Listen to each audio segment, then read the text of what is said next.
The laughter started before the teacher even finished calling his name. Arman Khan, she said, adjusting her glasses as her eyes moved across the attendance sheet. A few boys in the back snickered. One of them muttered just loud enough to be heard, "Here comes the scholarship kid." Arman stood up slowly, his worn-out shoes barely making a sound against the classroom floor. His uniform was clean but faded, the fabric thinning at the elbows. He kept his head low as he answered, "Present, ma'am." It wasn't the first time. At Jefferson High, appearances mattered. Branded sneakers, the latest phones, expensive backpacks. These were the unwritten rules of belonging. Arman had none of those.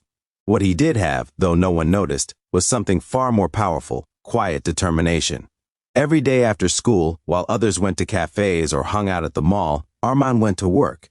He helped his father at a small roadside food cart on the edge of town. His father, once a factory worker, had lost his job years ago and now spent long hours frying snacks under the hot sun.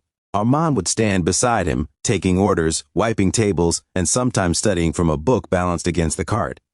"Study later," his father would often say gently. "You've already done enough." But Arman would shake his head. "This is how we change things, Abu."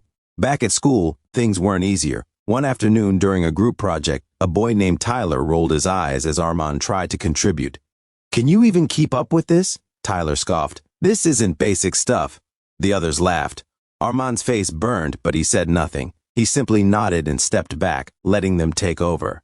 What they didn't know was that Arman had already read ahead, chapters they hadn't even opened yet. But he had learned something long ago. Sometimes, silence is stronger than argument. Weeks passed, and exam season arrived. The tension in the classroom was thick. Students whispered nervously, flipping through notes, comparing predictions. Arman sat quietly in his seat, reviewing formulas in his mind. He didn't have expensive tutoring or private lessons. His classroom was the dim light of a flickering bulb at night, after long hours of work. On the morning of the results, the school buzzed with excitement. "Results are out!" someone shouted from the hallway. Students rushed toward the notice board, pushing and crowding to see their names. Arman stayed back. He had learned not to expect too much, not because he doubted himself, but because disappointment hurt less when you prepared for it. "Yo, check this out!" Tyler's voice rang out louder than the rest. There was a sudden shift in the crowd. Murmurs turned into stunned silence. "No way," someone whispered. Tyler turned around slowly, his face pale. His eyes scanned the room until they landed on Arman. "You," he said, almost in disbelief. "You're first?" Arman blinked, confused. "What?" "Top of the class," another student said, stepping forward with the results sheet in hand. "Perfect scores in math and science, highest overall." The room fell silent. The same students who once laughed now stared at him as if seeing him for the first time. The teacher entered, her expression filled with pride. "Congratulations, Arman," she said warmly. "You've not only topped the class, you've set a new school record." A ripple of applause began, hesitant at first, then growing stronger. But Arman didn't smile. Instead, he walked slowly to the board, his eyes scanning the list until he found his name at the very top. For a moment, everything felt still.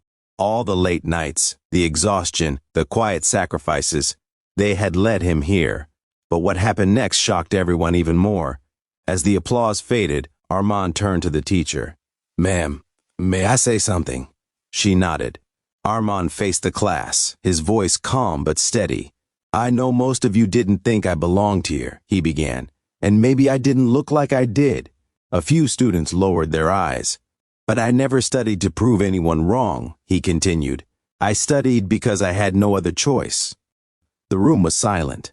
"My father works every day so I can sit in this classroom," he said, his voice softening. "And every time someone laughed at me, it hurt, but it also reminded me why I can't give up." Even Tyler looked down now. Arman took a breath. "But today, I don't want this to be about me." He turned back to the teacher. "Ma'am, I heard there's a student who might have to drop out because they can't afford fees." The teacher hesitated, then nodded slowly. "Yes, Emily Carter. Her family is going through a difficult time." Arman reached into his bag and pulled out an envelope. "This is my scholarship allowance for the next term," he said, holding it out. "I want her to stay." Gasps filled the room. "Arman, this is your money," the teacher said, surprised. He shook his head. "Education changed my life. It should change hers too." Tears welled up in the teacher's eyes as she accepted the envelope. Across the room, Emily covered her mouth, overwhelmed. And just like that, the boy who had been mocked, ignored, and underestimated became something else entirely. Not just a top student, a leader, a symbol of quiet strength. That day, something shifted in Jefferson High. It wasn't just about grades anymore. It was about perspective, about realizing that greatness doesn't always come dressed in confidence or wealth. It often comes in humility, resilience, and kindness.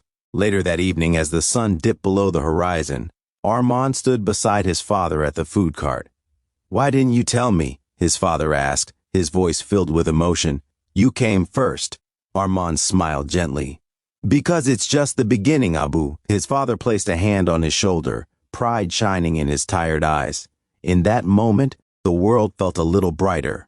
Not because one boy proved everyone wrong, but because he chose compassion when he had every reason to choose pride. And sometimes that makes all the difference.